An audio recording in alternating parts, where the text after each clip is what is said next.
Miz would spy that the Wyatts were at Raw tonight, so the final testament went looking for the Wyatt Six. They would tell Scarlett Bordeaux to stay in the locker room. Karrion Kross trying to keep Scarlett safe, but oh fuck, Nikki Cross was in the mirror. Nikki Cross haunting Scarlett. Well, after a commercial break, the final testament would return to the locker room to find chaos had happened. Scarlett was on the floor, Scarlett looking like she's been absolutely tortured, with a message wrote on the mirror. Everyone has something to lose. Notable because once again, this is exactly what the Wyatt Six tweeted out hours before Raw. So it's interesting because you look at their tweet and then you have to work out how it applies to the show that night. The question now becomes, what does Karrion Kross do to protect Scarlett? It's very clear she is the target of the Wyatt Six in this mind game war. Karrion Kross is prepared to do anything. We know that. But what will it be? The Wyatt Six have outsmarted him. They've humiliated the final testament tonight. Now Karrion Kross has got to come back with something. This is things you might have missed from WWE Raw. Make sure you've hit the like button. And if you are new to the channel, hit the subscribe button too. We got the confirmation. Next Monday, it will be the 10-year anniversary celebration of the New Day. And good news! Everything was fine. The New Day were getting along. They were happy. They were looking forward to their match. Until the match started tonight and tensions would boil over again. Unbelievably, the Alpha Academy would squash the New Day and Alpha Academy picking up the win. Those tensions, the arguments between Xavier and Kofi would follow them all the way through the backstage area, all the way to the corridor when they would argue. Kofi Kingston saying that Xavier Woods fumbled everything. He's tried to do everything and give everything to Xavier Woods, yet he fumbled his Intercontinental title match. He fumbled being King of the Ring. Xavier would name Brock Lesnar as he would shame Kofi Kingston for losing to Brock in 6 seconds. Also saying that the only reason Kofi was ever world champion was because of Xavier Woods. WWE have built this perfectly. There are 2 options that's going to happen. Now, I assume Big E will be there next week. So will Big E be able to pull the New Day together, rescue the New Day from the brink? Or will the New Day break up for good? Let me know your thoughts in the comments down below. Huge news as Adam Pearce has revealed a new Women's Intercontinental Championship. It looks brilliant on a white strap. We found out that next week on Raw, we'll start a tournament to crown the first ever Women's Intercontinental Champion. So that should be fun to see the brackets for that. But I don't know why they did this. You can see in the corner of the screen, this was earlier tonight. And no, you didn't miss it. They actually recorded this prior to Raw beginning.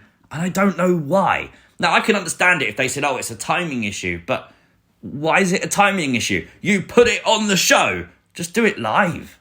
We'd start Raw tonight with a recap of last week and Gunther being laid out from Damian Priest as Gunther came to the ring for an in-ring interview and didn't say a word. He didn't get the chance because Damian Priest would come out once again talking about the confidence going from Gunther, saying how at Survivor Series he's going to take the World Heavyweight Championship, and once again mocking Gunther. Now, Gunther had enough, laid out Damian Priest, went to clear the announce table, but Damian Priest once again countering Gunther. The massive razor's edge through the announce table. Damian Priest stands tall. Do I think Damian's gonna win? No. I genuinely think with Damian constantly having the advantage that this story's been done just to rebuild Gunther after the loss to Cody Rhodes. So at the moment, the only championship match booked for Survivor Series, I think Gunther retains the championship. After last week and Chad Gable's unique attempt to fire up the Creed brothers, tonight they was in Tornado Tag Match with LWO, and I thought they had a really good highlight tonight. There was an amazing superplex by Julius Creed as Brutus Creed was hung upside down in the ropes. I don't know if you noticed, but during the match, there was 2 really cool pin attempts as both members of the LWO, Dragon Lee and Rey Mysterio, would cover each member of the Creed brothers trying to get the pin, and each member of the Creed brothers would kick out. Obviously, that's something you don't really see in tag wrestling too often, but to do it twice, obviously, it's just a way to try and highlight the power, the resilience, and the tenacity of the Creed brothers. After a slight ref bump at the end of the match, we'd see Chad Gable get involved, turning the mask of Rey Mysterio around, leaving him blinded, allowing Julius Creed to roll him up and get the win. The Creed brothers successful, and Wade Barrett was super happy about it. I love Wade Barrett, man. Look at him joining in the celebration. Following the return of Paul Heyman with the 5th man, CM Punk, and we finally got the exclusive footage of CM Punk doing the go to sleep with the Bloodline putting the ones to the sky. Tonight, members of the Bloodline, the OG, were backstage talking about CM Punk, and the question was raised, can the Bloodline trust CM Punk? Now, I found it really interesting that the very moment that was asked and Sami Zayn was questioning it, Jimmy Uso turned around and was like, yeah, of course you can trust CM Punk. Like, Jimmy was straight in there. And there was a moment when Paul Heyman winked to Jimmy Uso.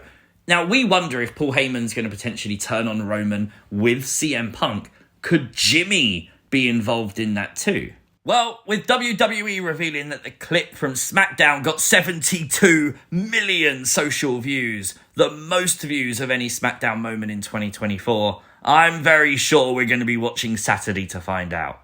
Ludwig Kaiser will go one-on-one with Bron Breakker tonight on Raw. Really good match, but this moment outside the ring, oh my god, Bron Breakker went for the spear, shoulder first into the corner of the table. The table didn't move. Bron Breakker, that had to hurt. Oh my god, rough AF. Just as Ludwig Kaiser had the advantage though, Sheamus would get involved. Obviously Ludwig with a beatdown last week, Sheamus getting involved. A massive brawl would happen throughout the commercial break. We'd come back, chaos was going on the stage, with Adam Pearce coming out to announce that at Survivor Series it will be a triple threat for the Intercontinental Championship. Sheamus, Ludwig Kaiser, Bron Breakker. I'm so happy we finally got another match and another title match for Survivor Series. Thanksgiving is cancelled as R-Truth couldn't make it up with his old family. The Judgment Day tonight, we know R-Truth was definitely a member of Judgment Day.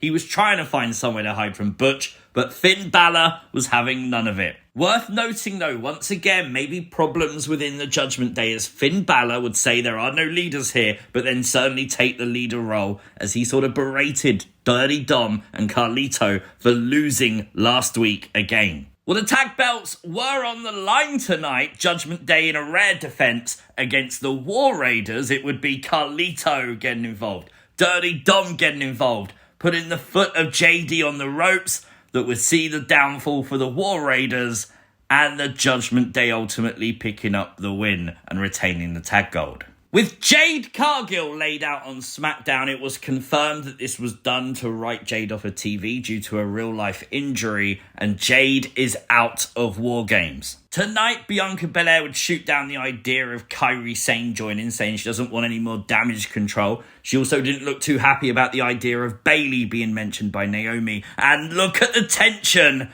between Rhea and Bianca. Oh boy. The main event tonight would see Nia Jax versus Bianca Belair for the advantage in the War Games match, with Bayley coming out, with Bayley being the reason that Bianca Belair was victorious, has Bayley secured her spot as the 5th woman. We also got confirmation LA Knight versus Shinsuke Nakamura will happen at Survivor Series. See what happens? I complain that I want more title matches and 2 come along at once. I thought that was a pretty good match to add for sure. Decent Raw tonight, obviously lots of build heading towards Survivor Series on Saturday. For me, very respectable, 7.5 out of 10. Let me know your thoughts in the comment section down below. If you are new to the channel, hit the subscribe button, turn on notifications, never miss an upload, like the video, share the video. See you next time. Peace!